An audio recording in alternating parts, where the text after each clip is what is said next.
Welcome to this segment of Meet the Future, presented by Kubota. I'm Scott Van Coonen, and with the NHL draft slated for Tuesday and Wednesday, today I'm joined by Sportsnet NHL draft expert Sam Cosentino. Sam, this has been a draft year like no other. We've had to wait an extra 3 months for the draft, and it's finally upon us. You must be as excited as some of the players are. Yeah, no question about it. I mean, it's just been steady work all the way through, but obviously things have ramped up since August 10th when we had that clear definition of the second phase of the lottery and realizing that the New York Rangers were going to pick first. And then, of course, had to watch the playoffs play out right through to the Stanley Cup to understand that Dallas and Tampa were going to be the last two teams to pick. Of course, Tampa's traded away its pick in order to win that cup. San Jose now owns it. Dallas will pick 30th. Tampa out of the loop with San Jose picking 31. So really looking forward to getting it going. I mean, it's been all kinds of texts, emails, phone calls, conversations, a lot of media requests, but we're getting close to game time and I'm ready. Well, I know you're a busy guy, so we don't want to take up too much of your time. We know a lot of the big names.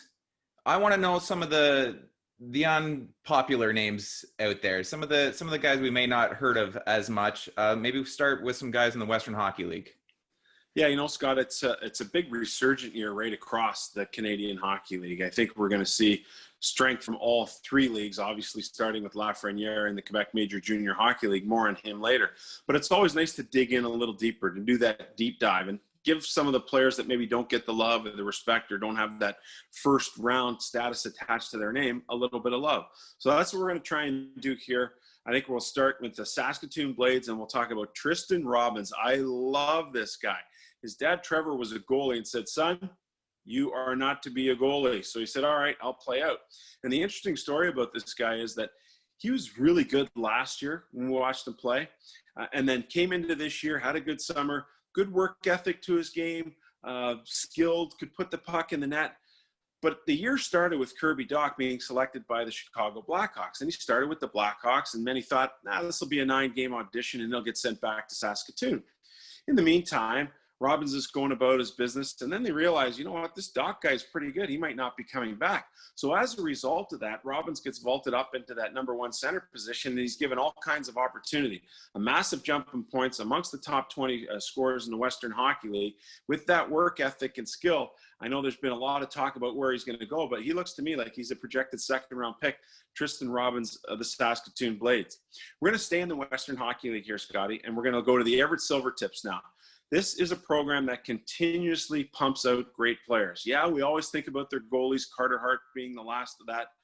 Dustin Wolf obviously is about to make his name here with an outstanding year last year, and we've seen great players come through that program for a long time. I mean, Gary Davidson does such a great job with the Silvertips, but they have a guy there by the name of Gage Gonzalez, who really, it's amazing what he did this year. So he's a 2001 born guy, meaning he's already gone through the draft process once.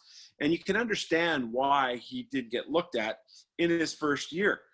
He had just one goal. Well, this year he comes back after having a great summer, really starts to apply himself, a real student of the game. Dennis Williams, the coach there, has such a great appreciation for this guy. He jumps from 1 to 33 goals. Think about that for a sec. And now he's playing a big role on a team that was really good, really deep, utilizing his line mates really well. But a guy who's just a great student of the game and is continuously working on improving his game, be it through video or good practice habits, a guy that they think has some leadership skills too. So he's going to be a fun guy to watch. Can't really pinpoint a range, but it's probably somewhere in that 4th round neighborhood. Gage Gonzalez of the Everett Silvertips. The last guy from the Western Hockey League that we want to talk about is a goaltender. And typically, Scotty, when you look at the goalies, there seems to be a pretty good run of those guys starting at about 40, maybe a little bit later this year, 45, because of the depth of really good players we have that are skaters. But I think starting to look at around that 45 position, you'll start to see the goaltenders go.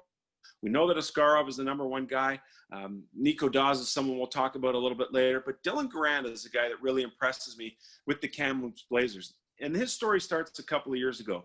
The Blazers coming down the stretch at 7 games towards the end of the year, and they really needed to put up points in all of them in order just to get an opportunity to play in the playoffs. They needed a bit of help.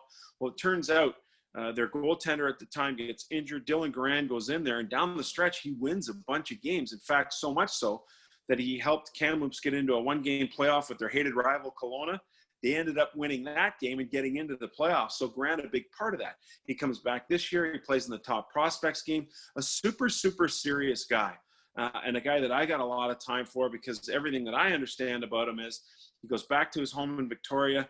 He says, you know what? I need some more resources to work out. I'm going to get one of those bikes, like a Peloton or something. So the guy goes to get a job at Costco to earn the money to be able to pay for his off-season training. Really cool stuff there for Dylan Grant. So he's a guy, Kamloops Blazers goaltender. A little bit on the smaller side for some NHL teams, but I do think he has a high ceiling.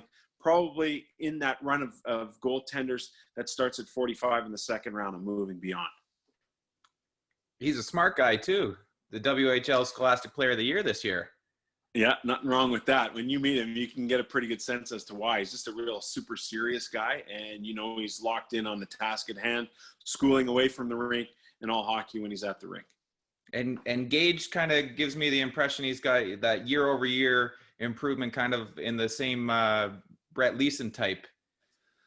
Yeah, a little bit of a late bloomer type of thing, and I think that's definitely an accurate description. But man, when you jump from 1 to 33 goals, not only do you have to be really good and have proved a lot yourself, but you also have to have and earn the trust of your coach, which he did. And that sometimes is a difficult thing to do when you're such a lower point producer the year before. Well, thanks for this, Sam. We'll check in with you in a little bit on some Ontario Hockey League players. Sounds good.